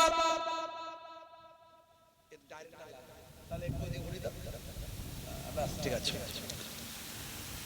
এমন সময় আল্লাহর নবী যখন মক্কা শরীফে গিয়ে পৌঁছালেন, মক্কার মানুষগুলো তখন ছুটে ছুটে পালিয়ে যাচ্ছে, সব ভয়ে ভীত হয়ে। আজকে 10,000 ফলোয়ার্স নিয়ে সঙ্গী নিয়ে আসছেন মোহাম্মদ, যে মোহাম্মদ সাল্লাল্লাহু আলাইহি ওয়াসাল্লামকে আমরা কত না অত্যাচার করেছি, রক্তাক্ত করে দিয়েছি। তায়েফের মাটিতে মোহাম্মদ সাল্লাল্লাহু আলাইহি ওয়াসাল্লামকে লালে লাল করে দিয়েছি, তার সারা শরীর রক্তে রক্তাক্ত হয়ে গিয়েছে। আল্লাহর নবীর দান দান মোবারক উহুদের ময়দানে শহীদ করে দিয়েছি। আল্লাহর নবীর শরীরটা রক্তে টুকরা, রক্তে রক্তাক্ত করেছি। সেই নবী আজকে তার মহা দলবল নিয়ে আসছেন, না জানি আমাদের সব হত্যা করে ফেলবেন, আমাদেরকে সব মেরে ফেলবেন, এই চিন্তা করে তারা পালিয়ে যাচ্ছে। অথচ আল্লাহর নবী আগেই বলে দিয়েছিলেন পালানোর কোনো ব্যাপার নাই, আমি কারোর উপর আঘাত করব না যতক্ষণ না তারা আমার উপর আঘাত করে। হে তরুণ যুবকেরা, আল্লাহর নবী মক্কা শরীফে বিনা মাথায় ঢুকলেন, বিনা লড়াইয়ে বিনা যুদ্ধে মক্কা শরীফে প্রবেশ করলেন, করে আওয়াজ দিলেন, হে মক্কার মানুষেরা, পালানোর কোনো দরকার নাই, আমি তোমাদের সঙ্গে লড়াই করতে আসিনি, আমি এসেছি আমার মাতৃভূমিতে ফিরে এসেছি, তোমাদের সঙ্গে লড়াই করতে আসিনি, ভয় পাওয়ার কিছু নাই, ভয় পাওয়ার কিছু নাই। আল্লাহর নবী মক্কা শরীফে গিয়ে পৌঁছালেন, কাবা শরীফের চত্বরে দাঁড়ালেন, কাবা শরীফের চত্বরে দাঁড়িয়ে বললেন, হে মক্কার মানুষেরা, দাঁড়িয়ে যাও আমার সামনে। একদিকে সাহাবায়ে কেরাম 10,000 সাহাবী, আরো বহু সাহাবী, হাজার হাজার ফলোয়ার্স, আর একদিকে মক্কার মানুষেরা দাঁড়িয়ে গেল। আল্লাহর নবীর সামনে যখন দাঁড়িয়ে আছে, একেবারে কমান্ডারের সামনে সৈন্যরা দাঁড়িয়ে থাকার মতো, একেবারে সাইলেন্স জোন, কোনো আওয়াজ নাই, স্তব্ধ পরিবেশ। আল্লাহর নবী গুরু গম্ভীর আওয়াজে বললেন, কার কাছে কাবা ঘরের চাবি আছে? কাবা ঘরের চাবিটা আমাকে দাও। হে তরুণ যুবকেরা, আল্লাহর নবীর কথা শুনে পেছন দিক থেকে মক্কার একজন নেতা, ওই সমস্ত কুফফারদের নেতা, কুরাইশদের নেতা, থরথর করে কাঁপতে কাঁপতে ভয়ে ভীত সন্ত্রস্ত হয়ে আল্লাহর নবীর কাছে চাবিটা দিচ্ছেন। মনে মনে চিন্তা করছেন, নবী হয়তো সবাইকে ক্ষমা করবেন, কিন্তু আমি লিডার, আমি নেতা, আমাকে তো আর ক্ষমা করবেন না, হয়তো আমাকে নবী হত্যা করার নির্দেশ দেবেন। আল্লাহর নবী যার হাত থেকে কাবা ঘরের চাবিটা নিলেন, তার নাম হলো ওসমান বিন তালহা। তিনি একজন কুফফারদের নেতা, সরদার। তিনি তখনও ঈমানদার নন, তখনও তিনি মুসলমান নন, তখনও তিনি সাহাবী নন। হে তরুণ যুবকেরা, আল্লাহর নবী কাবা ঘরের চাবিটা নিলেন, কাবা ঘরের ভিতরে ঢুকলেন, কাবা ঘরটা পরিষ্কার করলেন, কাবা ঘর পরিষ্কার করে আল্লাহর ঘরেতে গিয়ে 2 রাকাত নামাজ পড়লেন। জোরে হবে না, এটা জোরে হবে না। আল্লাহর নবী নামাজ পড়লেন। 360টা খোদা বানিয়েছিল তারা, নিজস্ব তৈরি করা খোদা, নাম দিয়েছিল বিভিন্ন, এটা বিদ্যার খোদা, ওটা বুদ্ধির খোদা, ওটা পানির, এটা অমুক, এটা তমুক। আল্লাহর নবী ওগুলো সব বাইরে বের করে দিলেন, বলেন বাবা এগুলোকে সব ফেলে দাও, সব ফেলে দিলেন। দিয়ে কাবা শরীফের সামনে দাঁড়িয়ে আল্লাহর নবী তালাটা মারলে, মেরে বললেন, কে নেবে কাবা ঘরের দায়িত্ব? কাবা ঘর আল্লাহর ঘর, এই আল্লাহর ঘরের দায়িত্ব কে নেবে বাবা? কে নেবে? আছো বাবা? কে নেবে বলো বাবা? কে নেবে? নেবে বলো বাবা। আচ্ছা, আল্লাহর নবীর সামনে হাত তোলার ক্ষমতা কারো আছে বাপ? বলেন আছে? হ্যাঁ, দয়ার নবীর সামনে হাত তোলার ক্ষমতা কারো আছে? ওই দিকটা রেখে দাও, ওই দিকটা বাপজি, ওই দিকটা রাখে। না বাহ বাহ ওহ আল্লাহ আল্লাহ মানুষ গো ওদের রাখি ওখানে রাখি। হে তরুণ যুবকেরা, এমন সময় দেখতে পাওয়া যায় আল্লাহর নবীর সামনে হাত তোলার কেউ না। আল্লাহর নবী বারবার যখন বলছেন কে নেবে কাবা ঘরের চাবি, নিরুপায় হয়ে আল্লাহর নবীর সামনে বেয়াদবি হবে এই মনে করে হযরতে আবু বকর সিদ্দিক প্রথম হাতটা তুললেন। যেখানে আবু বকর আছেন সেখানে অন্য কারো হাত তোলার ক্ষমতা নাই, কারণ আবু বকর আল্লাহর নবীর সুখের এবং দুঃখের সাথী, আল্লাহর নবীর বন্ধু, আল্লাহর নবীর প্রিয় সাহাবী, আল্লাহর নবীর সুখের দুঃখের সঙ্গী। আবু বকর যখন হাত তুলছেন আর কারো হাত তোলার ক্ষমতা আছে? কি শৃঙ্খলা শিখিয়েছেন নবী। একজন সুপার ব্যক্তিকে টপকে অন্যজনের যাওয়ার অনুমতি নাই, বলা হয়নি যে যাবে না, কিন্তু এমন চেতনা তৈরি করা হয়েছে সে যেতে পারবে না। তো আবু বকর যেখানে আছে এত বড় নবীর ফলোয়ার, তার সামনে আমরা তো ছোট, আমরা কি করে হাতটা তুলতে পারি? দেখেছেন কি শিক্ষা? আর ঘরে বাপকে ডিঙিয়ে ছেলে গিয়ে লাফালাফি করছে, আছে না নাই? বাপ যদি বলে বাবু আমার বুদ্ধি শুদ্ধি একটু কমে গেছে, বয়স হয়ে গেছে, দাঁত ফাত ভেঙে গেছে, কথা বলতে গেলে থুতু বেরিয়ে যায়, তো আমি এবার থেকে আর লোকজনের সঙ্গে কথা বলবো না, যা বলবি তুই বলবি, তাহলে ঠিক আছে। বাপ কথা বলছে, তার আগে ছেলে গিয়ে মস্তানি করছে, বড় বড় কথা বলছে, আছে না নাই? আসলে আমরা শেখাতে পারিনি, সেই চেতনা তৈরি করতে পারি। নবীর আদর্শ ছেড়ে দেওয়ার কারণে এগুলো হয়েছে। হে তরুণ যুবকেরা, হে আমার বন্ধুরা, হে আমার মুরব্বিয়ানেরা, শুনে রেখে দিন বাবা, জেনে রেখে দেন। এমন সময় দেখতে পাওয়া যায় হযরতে আবু বকর সিদ্দিক হাতখানা তুললেন, আল্লাহর নবীর কাছে বললেন, ইয়া রাসূলুল্লাহ, হাবিবাল্লাহ, আমি আবু বকর আপনার সুখের দুঃখের সাথী, আপনি যদি চান আমি আবু বকরকে কাবা ঘরের চাবিটা দিতে পারেন, আমি কাবা ঘরের দেখভালটা আমি আবু বকর দেখব। কোন আবু বকর? হে তরুণ যুবকেরা, আল্লাহর নবী হযরতে আবু বকরকে কাবা ঘরের চাবিটা দিলেন না। কোন আবু বকর? যে আবু বকরের কথা আল্লাহর নবী বলেছিলেন, শুনে রেখে দাও, জেনে রেখে দাও, তাম বিশ্বের উম্মতিদের নেকির পাল্লা যদি এক পাল্লায় রাখা হয়, আর আমার আবু বকরের একদিনের নেকির পাল্লাটা যদি একদিকে রাখা হয়, তাম বিশ্বের আমার উম্মতির নেকির পাল্লা হালকা হবে, আমার আবু বকরের নেকির পাল্লা একদিনের পাল্লাখানা ভারী হয়ে যাবে।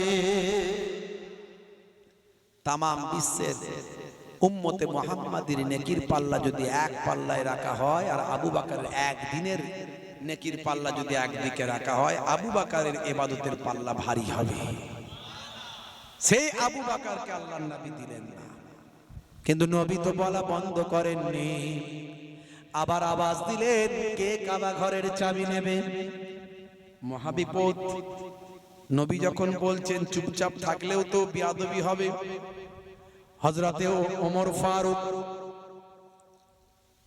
এবার হাতটা তুললেন, ইয়া রাসূলুল্লাহ, হাবিবাল্লাহ, আপনি যদি আমি ওমরকে চাবিটা দেন, আমি ওমর কাবা ঘরের দেখভাল করব। আল্লাহর নবী হযরতে ওমরকেও চাবিটা দিলেন না। কোন ওমর? যে ওমরের কথা আল্লাহর নবী বলেছেন, লাউকানা বাদি নাবিয়ুন লাকানা ওমর, আমার পরে আল্লাহ যদি কাউকে নবী বানাতেন হযরতে ওমরকে নবী করতেন। হযরতে ওমর যেই পথ দিয়ে যেত সেই পথ দিয়ে শয়তান 40 দিন সেই শয়তান ওই দিক দিয়ে যেত না। হযরতে ওমর যার কথার সঙ্গে আল্লাহর ওহী খানা মিলে যায়, সেই হযরত ওমরকে আল্লাহর নবী দিলেন না। আবার তো নবী বলছেন, কে চাবি নেবে? চাবি কে নেবে? কাবা ঘরে দায়িত্ব কে নেবে? দেখভাল কে করবে? নিরুপায় দেখে বেয়াদবি হবে যদি কেউ না হাত তোলে। উসমান জিন্নুরাইন হাত তুলেছেন। কোন উসমান?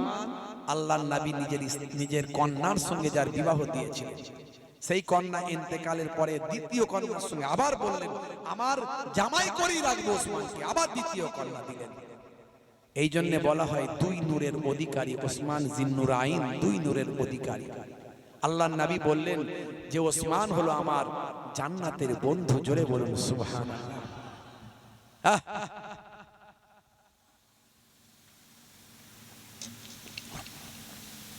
সেই ওসমান জিন্নুরাইনকে আল্লাহর নবী চাবি দিলেন। তাহলে দেবেন কাকে? হে তরুণ যুবকেরা, হে আমার বন্ধুরা, হে আমার মুরব্বিয়ানেরা, শুনলে কি দিন বাবা জেনে রেখে দেন। এমন সময় দেখতে পাওয়া যায় আল্লাহর নবী বললেন কে নেবে চাবি? চাবি কে নেবে? বারবার নবী বলছেন বেয়াদবি হবে। হযরতে শেরে খোদা আলী মুর্তজা কারামাল্লাহু ওয়াজহু হাতটা তুলেছেন। আল্লাহর নবী হযরতে আলীকে কি চাবি দেবেন? কি বাবা দেবেন? হ্যাঁ বলেন, দেবে নাকি? হ্যাঁ না, হযরতে আলী মুর্তজা সেই সময় বললেন ইয়া রাসূলুল্লাহ, হাবিবাল্লাহ, আপনি যদি আমার হাতে কাবা ঘরের চাবিটা দেন তাহলে আপনার ঘরেতেই চাবিটা রইল, আপনার ইমাম হাসান ইমাম হুসাইন আপনার নাতিদের কাছে চাবিটা রইল, কাবা ঘরের দায়িত্বটা নিষ্ঠার সঙ্গে পালন করব।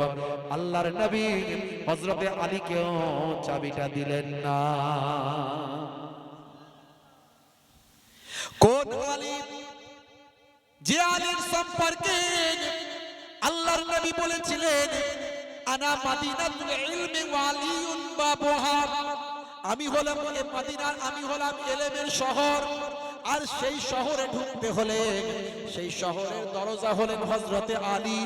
ফারিস্তা জিবরাইল আলাইহিস সালাম এক সময় আল্লাহর নবীকে বললেন ইয়া রাসূলুল্লাহ, হাবিবাল্লাহ, আপনি ইলমের শহর, এখানে আমার কোনো ডাউট নাই, কারণ 100টা জ্ঞানের মধ্যে 99টা জ্ঞান আল্লাহ আপনাকে দান করেছেন, কিন্তু হযরতে আলী তাকে আমার আল্লাহ এমন কি ইলম দিয়েছেন যে সেই জ্ঞানের দরজা বললেন আপনি। ইয়া রাসূলুল্লাহ, হাবিবাল্লাহ, যদি একটু খুলে বলেন। আল্লাহর নবী বললেন ও ভাই জিবরাইল, ফারিস্তা চলে যাও, আমার আলীকে গিয়ে একবার পরীক্ষা করে না। জোরে হবে না? জোরে হবে না? বন্ধুরা আমার, তরুণ যুবকেরা, শেরে খোদা আসাদুল্লাহিল গালিব হযরতে আলী মুর্তজা কাররামাল্লাহু ওয়াজহু রাস্তা দিয়ে যাচ্ছেন। এমন সময় ফেরেশতা জিবরাইল আলাইহিস সালাম মানুষের সূরাতে এলেন। জিন এবং ফেরেশতারা যে কোনো সময় যে কোনো রূপ ধারণ করতে পারে। মনে রাখবেন, ফেরেশতারা যে কোনো সময় যে কোনো রূপ ধারণ করতে পারেন। একজন মুসাফির ব্যক্তি, একজন আগন্তুক ব্যক্তি, একজন প্রতীকের চেহারা ধরেন। হযরতে জিবরাইল ফেরেশতা আলী মুর্তজা কারামাল্লাহু ওয়াজহুকে সালাম দিলেন, আসসালামু আলাইকুম ইয়া হযরতে আলী। ওয়া আলাইকুম আসসালাম। হুজুর, আমি আপনার সঙ্গে একটু দেখা করতে ব্যস্ত হলাম। হুজুর, বেয়াদবি নেবেন না, একটা কথা জানতে চাই। কি কথা বাবা? আচ্ছা বলুন তো দেখি। হুজুর, আপনাকে আল্লাহর নবী বলেছেন আপনি হলেন, আল্লাহর নবী হলেন ইলমের শহর, আর সেই শহরের দরজা হলেন আপনি হযরতে আলী মুর্তজা। হুজুর, বেয়াদবি নেবেন না, আল্লাহ আপনাকে এত জ্ঞান দিয়েছেন, এত মর্যাদা দিয়েছেন, আমি আপনার কাছে একটু জানতে চাই। বলুন তো দেখি, হযরতে জিবরাইল ফেরেশতা তিনি এখন কোথায় আছেন? জিবরাইল ফেরেশতা কোথায়? তিনি তো মানুষের সুরতের সামনে দাঁড়িয়ে, তিনি তো প্রশ্ন করছে, কথা ঠিক না ভুল? খিজি, হ্যাঁ, হযরতে আলীর ইলম জ্ঞান পরীক্ষা করছে। হে তরুণ যুবকেরা, এমন কথা শুনে হযরতে আলী মুর্তজা নিজের বাহ্যিক চোখখানা একবার বন্ধ করলেন, কালবের চোখখানা খুলে দিলেন, অন্তরের চোখখানা খুলে দিলেন। ঈশ্বরচন্দ্র বিদ্যাসাগর বর্ণ পরিচয় লিখেছেন, যার জন্য আমরা বাংলা শিখেছি, বর্ণ পরিচয় পেয়েছি। তিনি তার বর্ণ পরিচয়ের মধ্যে বলেছেন, একে চন্দ্র, দুইয়ে পক্ষ, তিনে, জোরে বলেন, নেত্র। নেত্র মানে কি? চোখ। নেত্র মানে চোখ তিনটে চোখ, তিনে নেত্র তিনটে চোখ, কিন্তু আমাদের দুটো চোখ। আর একটা হলো অন্তরের চোখ, জ্ঞানের চোখ, কালবের চোখ। এই কথাটা 1450 বছর আগে আল্লাহর নবী বলেছেন, ইত্তাকু ফিরাসাতুল মুমিনিন ফাইন্নাহু ইয়ানজুরু বিনুরিল্লাহ। তোমরা আল্লাহর মাহবুব বান্দাদের ভয় করো, কারণ তারা নূরের পর্দার ভিতর দিয়ে দেখতে পায়। হে তরুণ যুবকেরা, হে আমার বন্ধুরা, হযরতে আলী মুর্তজা কারামাল্লাহু ওয়াজহুন, তিনি তার বাহ্যিক চোখটা বন্ধ করলেন, কালবের চোখটা খুলে দিলেন। কালবের চোখটা খুলে একবার মাথাটাকে আকাশের দিকে তুললেন, একবার মাথাটাকে জমিনের দিকে নামালেন, একবার মাথাটাকে ডান দিকে ঘোরালেন, একবার মাথাটাকে বাম দিকে ঘোরালেন, একবার মাথাটাকে সামনে দিকে সোজা করলেন। চোখটা খুলে বললেন, ভাই জিব্রাইল ফেরেশতা, আপনি মানুষের সূরাতে আমার সামনে হাজির। জোরে হবে না, জোরে হবে না। জিব্রাইল ফেরেশতা বলে, হুজুর কি করে বললেন এত তাড়াতাড়ি? বলে, হ্যাঁ, আমার আল্লাহ সেই ইলমই আমাকে দিয়েছেন। তবে শোনেন, আমি যখন চোখটা বন্ধ করলাম, আমার অন্তরের কালবের চোখখানা খুললাম, মাথাটা যখন উপরের দিকে তাকালাম, সব 7 তবক আসমান পর্যন্ত আমি দেখে ফেললাম। সবাইকে দেখলাম, জিব্রাইল ফেরেশতাকে দেখতে পেলাম না। মাথাটাকে জমিনের দিকে নত করলাম, 7 তবক জমিন পর্যন্ত দেখলাম, সবকিছু দেখতে পেলাম, জিব্রাইল ফেরেশতাকে পেলাম না। ডান দিকে তাকালাম, শেষ সীমানা পর্যন্ত সব দেখলাম, পেলাম না। বাম দিকে তাকালাম, শেষ সীমানা পর্যন্ত দেখলাম, পেলাম না। মনে মনে চিন্তা করলাম, সব তো দেখে নিলাম, গেল কোথায়? একজনকে দেখতে বাকি আছে, যিনি আমার সামনে আছে। আমি আমার কালবের চোখ দিয়ে সামনে আপনাকে দেখলাম, দেখলাম মানুষের সূরাতে, আপনি তো জিব্রাইল ফেরেশতা আমার সামনে হাজির। সেই হযরতে আলী মুর্তজা, তাকেও আল্লাহর নবী কাবা ঘরের চাবি দিলেন না। কাকে দিলেন? আওয়াজ দিলেন, হে ওসমান বিন তালহা, দূরে কেন আছো বাবা? যে এতক্ষণ ভয় পায় যে আমাকে হয়তো হত্যা করা হবে, আল্লাহর নবী তাকেই ডাকছেন, বাবা দূরে কেন, সামনে এসো। তুমি হলে লিডার, তুমি হলে নেতা, এত মানুষ তোমাকে নেতা বলে মানে। আমি তোমার কাছ থেকে চাবি নিয়েছি, তোমার কাছ থেকে চাবিটা নিয়ে আমি আমার ভক্ত শিষ্যদের দিতে পারতাম, কিন্তু আমি যদি আমার ভক্ত শিষ্যদের চাবিটা দিয়ে দিতাম, তাহলে তোমাকে ছোট করা হতো। তুমি হলে নেতা, নেতার অসম্মান আর এক নেতা করতে পারে না। আমি মোহাম্মদ মুস্তাফা বিশ্ব নেতা, আমি এক নেতার অসম্মান কখনো করতে পারি না। এই নাও বাবা ওসমান বিন তালহা, তোমার হাত থেকে কাবা ঘরের চাবি নিয়েছিলাম আর তোমার ঘরে ফিরিয়ে দিলাম। নাও নাও, তোমার হাতে দিলাম। তবে বাবা ওসমান বিন তালহা ঝরঝর করে কাঁদতে থাকে, থরথর করে কাঁদতে থাকে।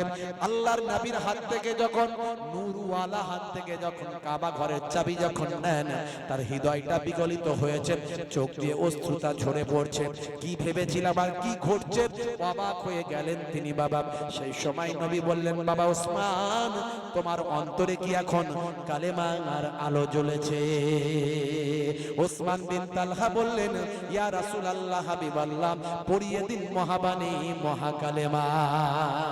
জোরে হবে না? ভাইরা আমার, কি নবীর আখলাক, কি চরিত্র, আর মুসলমানের আখলাক কোন জায়গায় পৌঁছে গেছে। নবী নবী নবী নবী শুধু বললে হবে না, নবীর সুন্নত, নবীর তরিকা, নবীর নির্দেশকে মানতে হবে। কোরআন সত্য, নবী সত্য। মিস্টার ডিউ ডেভিস কোরআন মাজিদ বুকে করে নিয়ে বেরিয়ে এসে বললেন, শোনো, আমার 3টে শর্ত এই কিতাবের সঙ্গে মিলে যায়। প্রথম 1 নাম্বার শর্ত ছিল, যদি মহান স্রষ্টা থাকেন, তার বাণী যদি থাকে, তার বাণী হবে সংরক্ষিত। একটা লাইন, একটা অক্ষর কেউ পরিবর্তন করার হিম্মত হবে না। 1450 বছর ধরে only one book in the world, একটা কিতাবের একটা লাইন, একটা অক্ষর কেউ বদলাতে পারেনি। সেই কিতাবটার নাম হলো আল কোরআন। আমি পড়ে মুগ্ধ হলাম। আমার 1 নাম্বার শর্ত মিলল।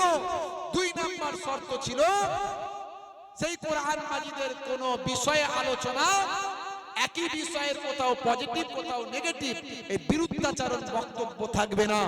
আমি কোরআন মাজিদ পড়ে দেখলাম সব জায়গায় নামাজ পড়ার কথা বলা হয়েছে, কোথাও নিষেধ করা হয়নি। মদ খাওয়া হারাম বলা হয়েছে, খেতে কোথাও বলা হয়নি। যত জায়গায় যা বলা হয়েছে সব একই কথা বলা হয়েছে, একই বিষয়ে কোথাও পজিটিভ কোথাও নেগেটিভ, একই বিষয়ের উপর বিরুদ্ধাচরণ বক্তব্য কোথাও পাইনি। শুধু তাই নয়, আমি এই কথাটা কোরআনেও পেয়ে গেলাম। কোরআন মাজিদ নিজেও বলে দিল, কি বলল? হে তরুণ যুবকেরা, সূরার নাম সূরা নিসা, আয়াত নাম্বার 82।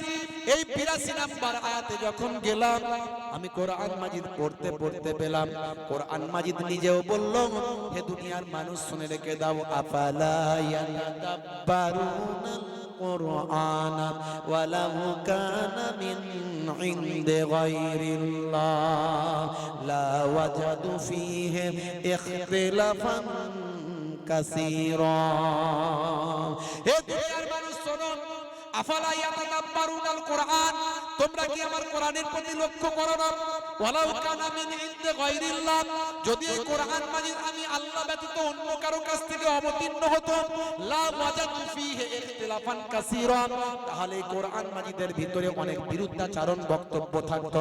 না না না, সারা কোরআন মাজিদের ভিতরে কোথাও বিরুদ্ধাচরণ ডিবেটমূলক বক্তব্য আমি কোথাও খুঁজে পেলাম না। আমার 2 নাম্বার শর্ত মিলে গেল। 3 নাম্বার শর্ত যেটা ছিল সেটা হলো এমন কিছু তথ্য থাকবে যখন কোরআন মাজিদ এসেছে সেই জামানার মানুষের জ্ঞানের বাইরে এমন কিছু বক্তব্য থাকবে। আমি সারা কোরআন মাজিদ পড়ে দেখলাম যে হ্যাঁ, আরবের মানুষ তখন পশুপালন করত আর যাযাবর ছিল। যাযাবর আর পশুপালন করা ব্যক্তিদের কত বুদ্ধি হবে ভাই, হ্যাঁ, কতটার বুদ্ধি হবে কোরআন মাজিদে।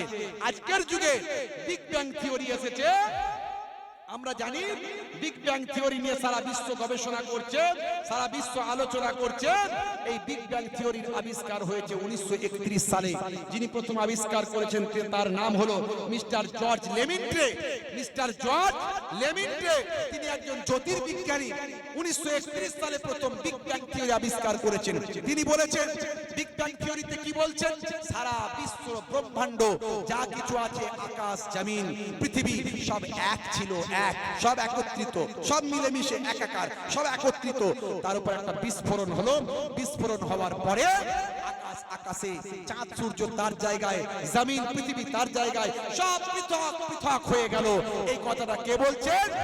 যিনি প্রথম বিগ ব্যাং থিওরি আবিষ্কার করলেন 1931 সালে, জ্যোতির্বিদ, পৃথিবী বিখ্যাত জ্যোতির্বিদ বিজ্ঞানী, নাম হলো মিস্টার জর্জ লেমিন্ট্রে। 1931 সালে যখন আবিষ্কার হলো, কোরআনে বিশেষজ্ঞ ব্যক্তিরা দেখলো, হাই রে, এই কথাটা তো 1450 বছর আগে কোরআনেই লেখা আছে। জোরে বলুন। জোরে হবে না, আরে জোরে হবে না।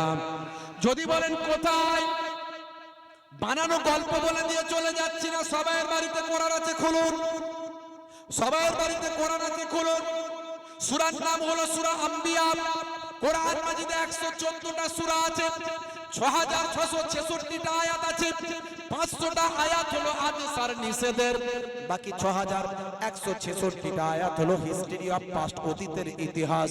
কোরআন মাজিদে আপনি পাবেন ঈসা নবীর কথা, কোরআন মাজিদে আপনি পাবেন মুসা নবীর কথা, কোরআন মাজিদে আপনি পাবেন দাউদ নবীর কথা, কোরআন মাজিদে আপনি পাবেন সুলাইমান নবীর কথা, কোরআন মাজিদে আপনি পাবেন ইব্রাহিম নবীর কথা, কোরআন মাজিদে আপনি পাবেন ইসমাইল নবীর কথা।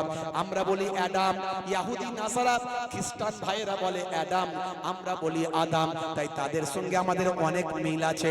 হে তরুণ যুবকেরা, আমরা বলি Adam according to খ্রিস্টানিটি, according to Abraham religious, তারা বলে অ্যাডাম। আমরা বলি মা হাওয়া, তারা বলে ইব। আমরা বলি দাউদ, তারা বলে ডেভিড। আমরা বলি সুলাইমান, তারা বলে সুলেমান। আমরা বলি মুসা, তারা বলে মোজেস। আমরা বলি ঈসা, তারা বলে যিশু। আমরা বলি মারিয়াম, তারা বলে মেরি।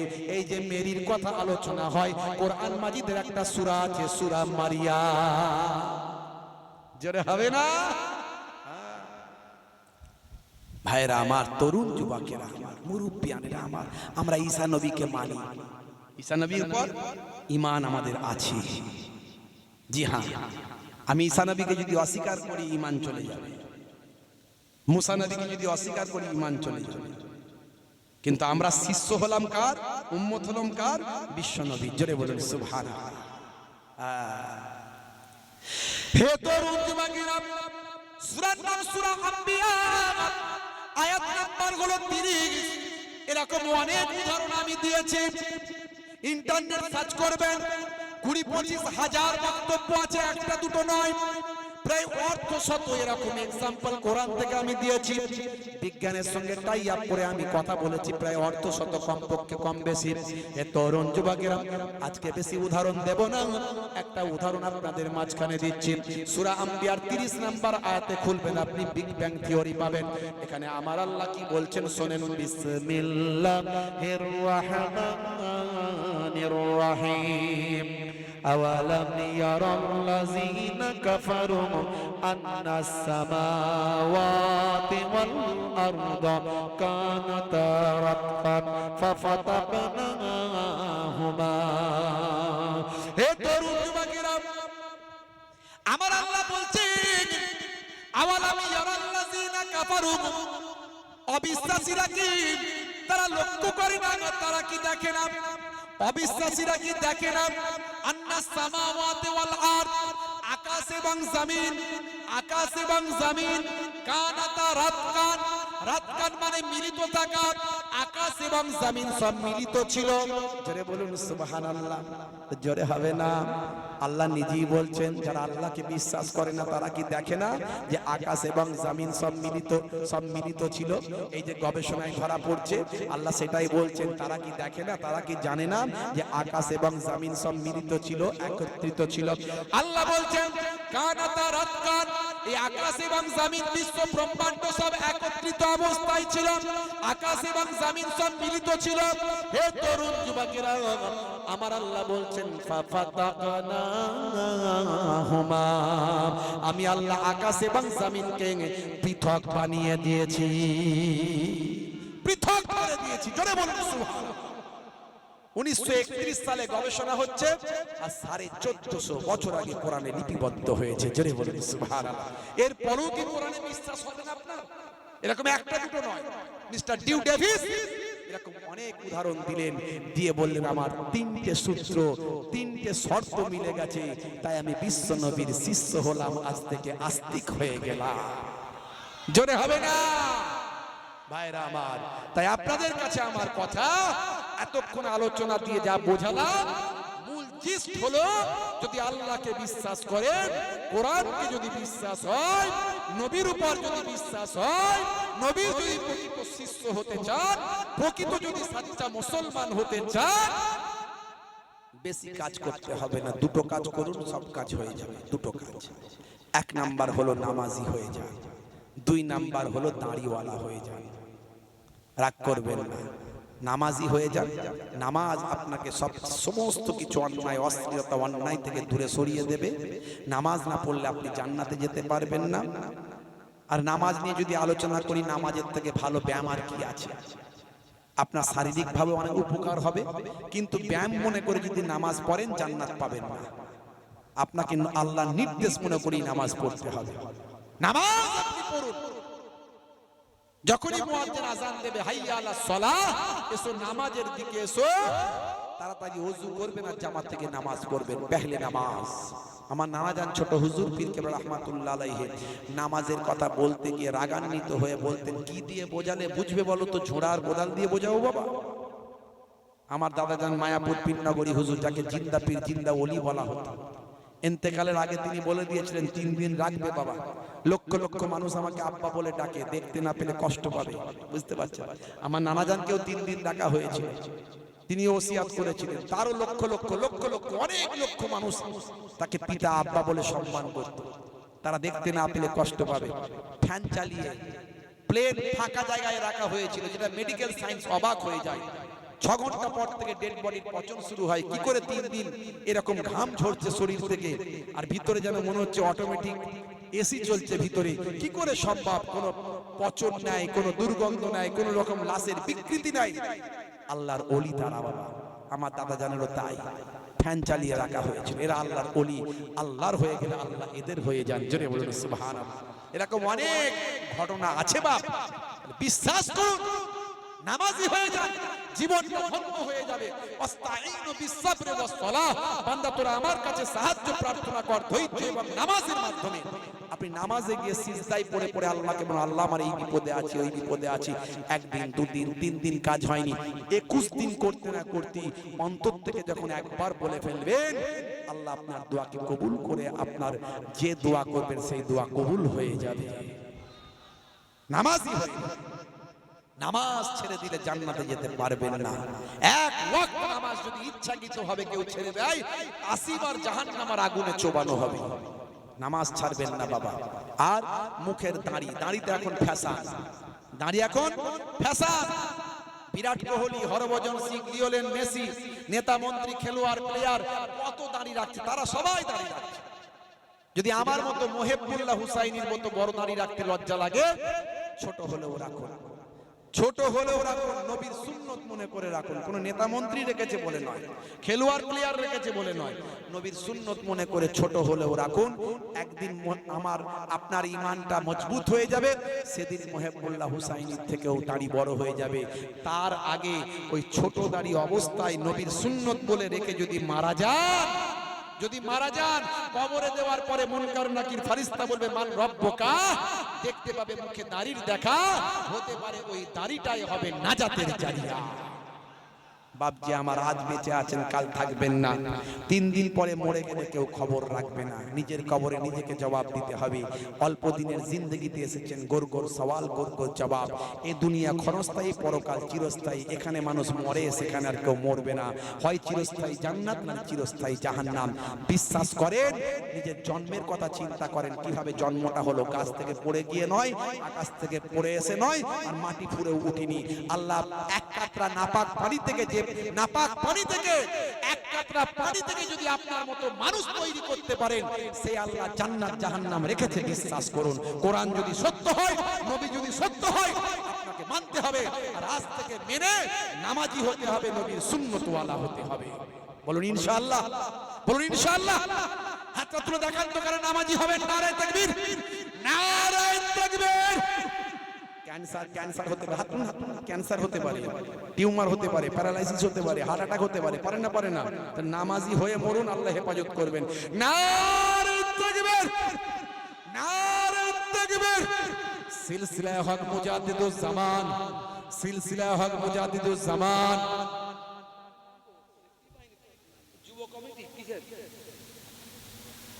7 নম্বর কুমড়োখালী লম্বাপাড়া যুব কমিটির ইসালে সওয়াব ঈদে মিলাদুন নবী কর্মী বৃন্দ, শ্রোতা বৃন্দ, গ্রামবাসী বৃন্দ, নারে তাকবীর। মাশাআল্লাহ, আল্লাহ কবুল করেন, বলুন আল্লাহুম্মা আমিন। যাই হোক বাপ, অনেক আলোচনা করলাম, মনে দুঃখ নেবেন না বাপ। আজ আছি কাল নাই, কখন কে চলে যাবে, কখন শুনবেন মোহেবুল্লাহ হুসাইনি চলে গেছে। হ্যাঁ, তখন তো মনে হবে হ্যাঁ রে বাবু বলেছিলাম আমাদের এখানে কিছু। হ্যাঁ, আরে ভালোবাসাটুকুই তো থাকবে কিছু। একদিন এই মহাব্বত ছাড়া আর কিছু থাকবে না। আজ আছে কাল নাই, সব শেষ, সব শেষ বাবা। কাফনের কাপড় ছাড়া কিচ্ছু যাবে না। যে কাফনের কাপড় তৈরি করেছে সে জানে না কার জন্য তৈরি করছে, আর সে নিজেও পরে না। আর যে কিনে নিয়ে আসছে সেও জানে না কার জন্য নিয়ে যাচ্ছি, আর সে নিজেও পরে না।